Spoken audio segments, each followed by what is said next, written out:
Welcome to IROC Business with Confidence, the podcast where passion meets profit without the pressure of a big price tag. I'm your host, Corey Fonville Foster, transformational speaker, certified business coach, trainer, and the CEO behind the mic. In every episode, we dive deep into the heart of entrepreneurship, bringing you stories, strategies, and tips to monetize your passions while maintaining your budget. Whether you're a budding entrepreneur or looking to scale up, this is your go-to resource for affordable sales and marketing strategies. Join us as we interview small business experts from around the globe, sharing their journeys, challenges, and the solutions that propelled them to success. IROC Business with Confidence podcast is here to demystify the process of running a successful business on a budget. Get ready to transform your entrepreneurial dreams into reality, one episode at a time. Hello guys, Corey Fonville Foster here. I am so excited that we are back for another amazing episode. So welcome to the IROC Business with Confidence podcast, where we explore the innovative edges of entrepreneurship. Today, we are venturing to the future with Dane McGibbon, a management consultant from Kingston, Jamaica, who specializes in leveraging artificial intelligence, to revolutionize small business operations. With an impressive background spanning continents and industries, Dane brings a wealth of knowledge in strategic planning, digital marketing, and most importantly, integrating AI into everyday business practices. Join us as Dane demystifies AI and shares actionable insights on how micro, small, and medium-sized entrepreneurs can harness this powerful technology for growth and efficiency. Let's bring him on. Hi, Dane. Hi, Corey. Thanks for having me today. I'm so excited that you are here. Are you actually in Jamaica right now? I am. Kingston, Jamaica. That's where all the sun is coming from. Look, it's so rainy here. I'm like, oh, I am jealous. Like, it is just, we have a different type of water. Like, you get the nice beaches. We just have rain. So I'm excited that you are here with us today. I hope that we can have an amazing conversation and talk about AI, because I think that some entrepreneurs are excited, some are nervous, and some are just lost. They don't know where to start. But before we dive into the topic, I would love for you to kind of reintroduce yourself. Tell us a little bit about how you got into entrepreneurship and a little bit about what you do and who you serve. All right. Thanks for the floor. My name is Dane McGibbon. I am based in Jamaica. So if you hear this accent, that's where it's from. I'm a management consultant. I've been doing this for a couple of years. I lived and worked, besides Jamaica, I lived and worked in Trinidad and Tobago, as well as the States. I lived in Ohio for a while. And that's where I did my MBA as well. So after graduation, I saw management consulting as the field I wanted to go into. And since then, I've been able to work with, close to 150 businesses now, across a couple countries and continents, different sizes, different industries.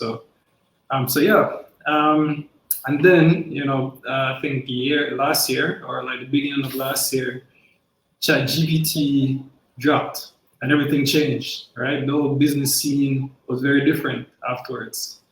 Suddenly everybody had the power of almost a supercomputer in their hands, right? And immediately people in the business space, including myself, saw the opportunities. So since then, I've been working to not just help myself, but help other people integrate these,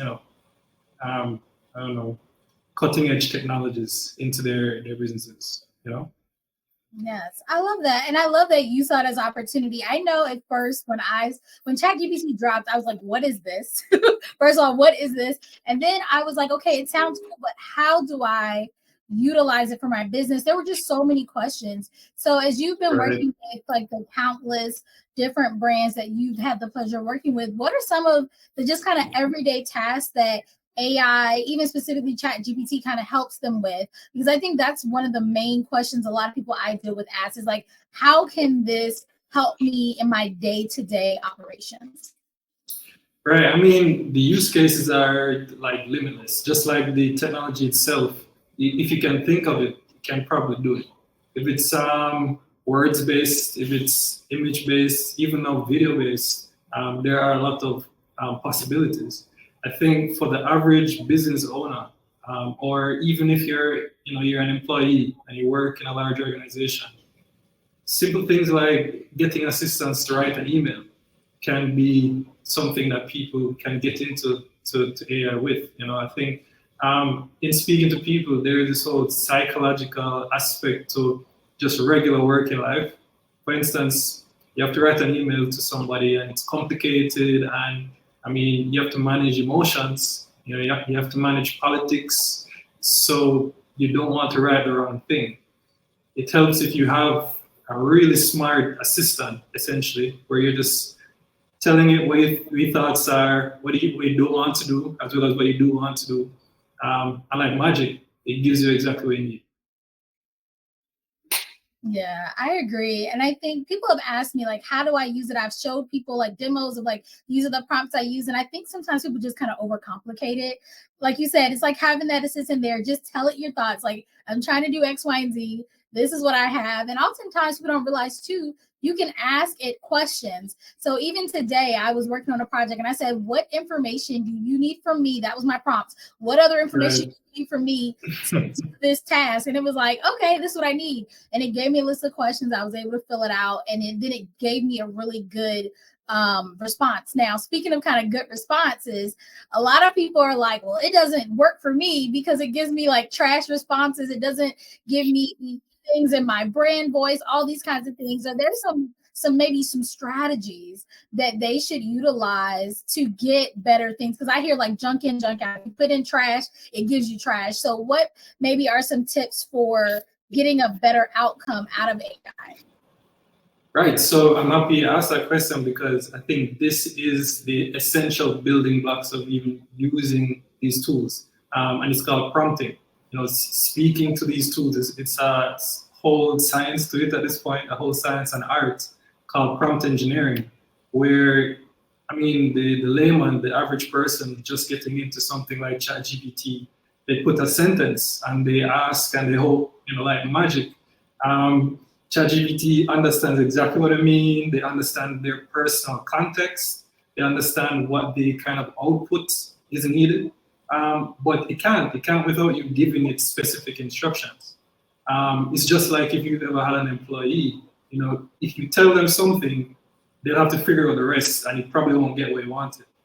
So in prompt engineering, the basics of it is you want to be very specific in what you want from these tools. You want it to, got a little dark here. You want to give it context so that it understands what it is, the background behind this whole scenario, right? So you're not just a random person. You are so and so. You are working on this specific project, this specific task. Then you want to give it instructions that are as clear and logical as possible. You can see me a bit better now. Then you want to give instructions that are as clear and as logical as possible. And then what I like to do in addition to that is give an example of the output I'd like. So, think about it as, again, an assistant. You give it the textbook, you give it the employee's handbook. This is the context for how you operate. This is the task I want you to do. And here's an example of how somebody else has done it. Try to do it like that as best as you can. That's a good prompt. Yeah. Yes, that's an excellent prompt. I hope you guys are listening and taking notes because this is things that I say day in and day out. And people are like, I don't understand. It's like, it's basically like having a sidekick next to you, an affordable sidekick that can help you, but you do have to give it some resources. And I love that now since they've upgraded, especially ChatGPT, which is the one that most people are familiar with, the AI program most people are familiar with, is that now it can look at pictures, it can look at PDFs, it can pull stuff sometimes from websites, and it allows you to be able to pull in additional resources outside of just the prompt to give the AI more things to work with. And then I also like to give it all of my brand things. I'm like, this is how I speak. These are examples of my writing style. This is my target audience. All of those things really aid in getting some really good outputs from it. Now, because we talked about ChatGPT a little bit, do you have any other, outside of ChatGPT, other AI platforms that you really like for maybe different types of tasks? Okay, so because I'm a specialist, I use the typical ones, but I use some pretty weird ones as well. They have lots of different companies all over the world that have these, what ChatGPT is specifically is an LLM, a large language model. So they have a couple companies with different platforms. One would be one is Claude, Anthropic Claude, if you've ever heard of it. It's a pretty good one. Google has their own now. It used to be called Bard. It's called Gemini now. So anybody with a Google account can access it. They have even Microsoft, Bing. They have one called Copilot, which is really based off of ChatGPT, but it's its own thing. It can do web searches. It can get really up-to-date information. And then there are the fringe ones, like there's a French company called, they have a model called Mistral. There are a lot of open source ones. So open source being, it's not owned by the company. Anybody can use it. You can have it on your own computer kind of thing. But the best ones, the popular ones, the ones that I will swear by are Claude, Anthropic Claude. Google's Gemini is pretty good these days. And ChatGPT, the vanilla one. Why not? The vanilla one. Like with any industry, once they see how users are utilizing it and the things that they want, they're constantly updating it, which is really cool. And it's also AI learns, which is it's kind of scary but cool in the same sense because it gets better. There's so many little AI components in other programs. I know a lot of you who are listening are coaches and consultants, and maybe you're using something like a Kajabi for your CRM or all-in-one. But even in Kajabi now, they have an AI tool. If you're using something like GetResponse for your email marketing, now they have an AI tool inside of those programs. So everybody's kind of seeing the benefits and incorporating even a small portion of AI to support us as business owners, which is really cool because it's pretty affordable. Now, speaking kind of affordability, what are your feelings on should business owners pay to use AI? Because we have I don't even know if ChatGPT still has the free version. I'm assuming they do, but then they have a paid version, and they are night and day. But yeah, so what are your opinions? Like, if somebody's really trying to utilize AI, should they, spend a little bit of money to get a better quality tool? That's a really good question because the answer is it depends on what you need, right? So there are really two factors when it comes to cost for large language models. Both the quality of the model that you're using, as well as the amount of information you can ask it and amount it can give you, right? So something like ChatGPT, which is just the typical everyman's AI chatbot, they're not going to give you the best quality. So, for instance, the free ChatGPT uses GPT 3.5, and it's been using that for about a year, more than a year now, which is good. It's good enough. But then their best model right now is GPT-4, which is like, imagine a fifth grader speaking to an eighth grader. You know what I mean? It's a good bit smarter. And the cost to get access to GPT-4 is by subscribing to ChatGPT Plus Premium is $20, 20 US dollars. And that's essentially the cost that they've had across the board. If you go to Google, they have Google Gemini Pro, and then their Gemini Advanced, and I think it's about $20 as well. If you go to Anthropic's Claude, they have one model which is pretty decent. Pay $20, you'll get an even better model. So it just depends on the quality you need. But then some of these free models, these free tools, they put limits on how much you can use it. So if you know you're going to be using this all day, every day, you probably should pay the extra money. Yeah, I think you're right about that. And actually, I have the paid version of ChatGPT, and I think it still has limits. I think one day I was working pretty hard, and it was like, "Hold on, you Yeah. out. I was doing a little too much." And they were like, "Wait a minute," but it was a lot. And I also work with a lot of clients, so I was doing different individuals' work. And one thing I do like about a ChatGPT, which is one I use the most with my clients, is the different chats because you don't want all of your content in one place necessarily. I love that I can work on different projects over time and I can go back and Right. visit chats and add more content and build on it. I think that's like the coolest thing ever because then it's like Right. a project manager sitting in those little chats with you. Basically, yeah. Yeah. So one of the questions I get a lot because people who are using these programs a lot of time are creating their own intellectual property. They're working on their own offers and their programs and books and all kind of things. And there's a bit of a question of like ethics and what's copying, what's stealing, what can we use, what do we own? Is somebody else going to have access to it? So what have you been what are your feelings around, us as entrepreneurs utilizing this AI? Do we own what we're creating? Are we borrowing it from the internet? Like, what are your feelings around that? Right. So I think it's twofold. So there is the legal aspect of it, which is like I guess, the one that has the most consequences. And then there is the ethics and moral part of it, which is more like a personal feeling, how your community, your customers feel about it. On the legal side, things are constantly evolving. I think AI is still very new. So many countries and even states haven't fully figured out how they want to, regulate some of these things yet. I think there have been a couple of cases already where people have been sued, taken to court to say this is obviously a ripoff of my own work. But I think so. The truth of the matter is nobody really has original thought, right? We're all influenced by the things we were brought up with, the information we've consumed to create something else. We're all standing on the shoulders of giants, as they say. So even someone like Shakespeare never just woke up and knew how to write. Like he must have read somebody else, he must have been taught by somebody else. So if you're influenced by somebody else's thoughts and creations, is that copying them? Is that inspiration? Is that transformation? It's a bit murky in the legal aspects of it.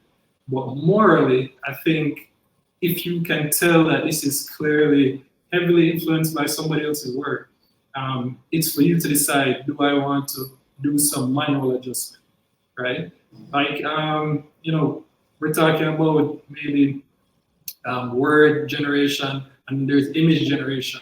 If you're generating images that look exactly like Picasso's, maybe you should manually do some adjustments to make it yours. If you're generating words for a book, for a report, for whatever it is, maybe you shouldn't copy and paste. Maybe make your own adjustments, give it your own flavor. There is nothing wrong with getting a starting point, but then if you feel like maybe you're cheating, just do something to make it more yours, right? Yeah, I think that's totally fair. I tell people that all the time, like, go back through that stuff, adjust it, but also go back through and proofread it. Make sure you read it because Right. it jacks up things sometimes, or it will forget what you've asked it to do. So it's really important that you're not just copy pasting and publishing whatever it is that you're putting out. And I think recently when I was doing an Amazon project for someone doing their book, it actually asked you, did you use AI to create it? So I'm sure, like you said, Right. people are kind of keeping their eye out, seeing what's going on, seeing the legal ramifications of it. And I think it's going to be ongoing because I don't think AI is going to go away. So I definitely think if you're an entrepreneur, you might as well get on the ball, get on the train because everybody else Right. is using it and they're working smarter, not harder. And you're over here like, I'm not going to use it. It's like you need to, but you don't have to use it for everything. And you can use it. I'll say, like you kind of said, limitations wise, like you can use it for Yeah. your outlines, you can use it for a start, for an idea, and then build on that because it's saving you time. It's saving you Right. doing really basic things that you don't need to be doing as an entrepreneur anyway. As a CEO, you have other things to focus on. So it's great that you can utilize this and even have your team utilize it. My assistant uses my chat GPT and we're able to work on projects together. So it's great that I can kind of start something and hand it off to her in AI and we can work on it together. So you've been working with clients from coast to coast, from one edge of the world to the other. I saw your bio. I was like, oh, he's out here. Where do you see AI going as far as businesses are related in the future? I think in a very short period of time, within the next 20 years for sure, possibly within the next 15 or 10, I think AI will be dispersed throughout our life. It will be in everything. It will be in every aspect of our day-to-day living experience, to the point that we don't think about it. In the same way that the internet was a huge thing in the late 90s and early 2000s, but today we wake up, we're on our phones, we go to work, we're on our laptops. We don't think about the fact that we're using the internet. It's just there. It's just a part of our life. You know what I mean? I think in a very short time, regardless of if you like AI or not, you're going to depend on it. You're going to need it, you're going to be happy for it, and you might still hate it, but it's going to be there, right? I like it. Like, love it or hate it, it's going to be there. And you're right. I think some things are always a little nerve-wracking or you're suspicious of them in the beginning, but once they get integrated into everything, it's just going to be a part of everyday life, getting up, and it's going to be there. So I think you're spot on with that assessment. Now we can talk about AI till the cows come home because there's just so much information. By the time this airs, there'll probably be 20 new AI tools available. But I do want to talk about your business specifically because not only do you use AI as you work with clients, but you do so much more. So before we hop off, I just want to give you the floor to talk about your company. Tell us, who you serve, how you help them, and how our audience, if they're interested, can get in contact with you. Right. I actually want to really go back really quickly to say, even though I believe AI is going to change the world, I think it's the thing. It's not even the next big thing. It's the thing.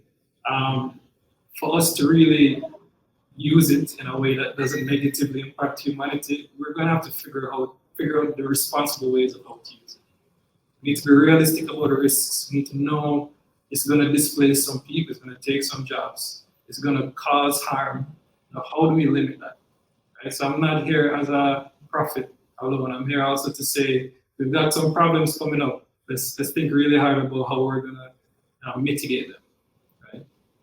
Right? For my business, so Acumen Pro Limited, we're a management consulting firm. We are based in Kingston, Jamaica, but we work with anybody who needs work.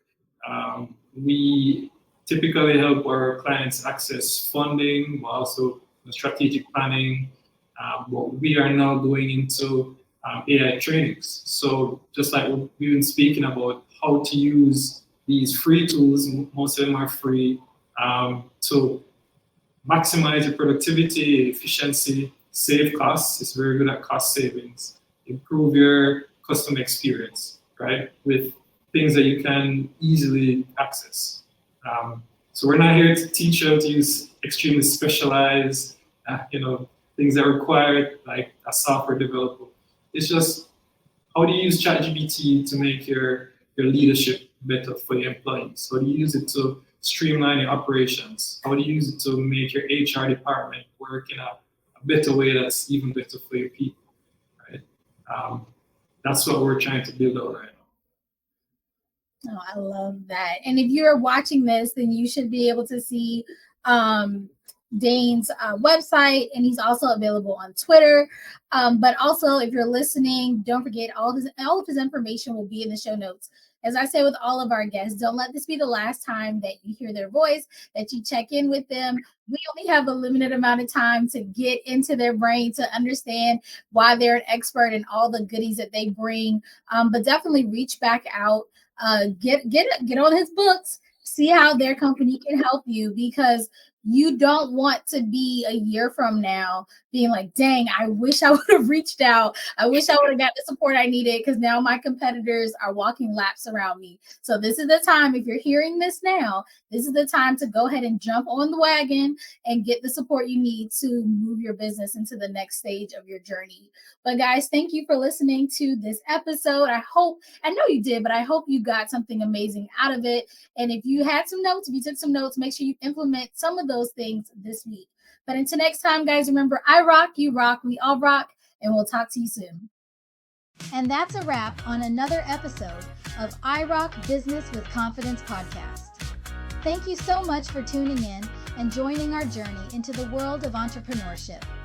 If today's episode inspired you or just gave you the tools to tackle your next business challenge, we'd love your support.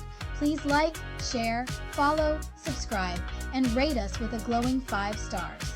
And don't forget to leave us a review. Are you an entrepreneur with a unique perspective, expertise, or actionable strategies that our audience can implement today to advance their entrepreneurial journey? We're always on the lookout for guests who are ready to share their stories and insights. If that's you, please reach out to us. Remember, entrepreneurship isn't just about the destination, it's about the journey. And here at IROC Business with Confidence, we're here to journey with you. Until next time, keep rocking your business with confidence. We can't wait to see where your entrepreneurship journey takes you.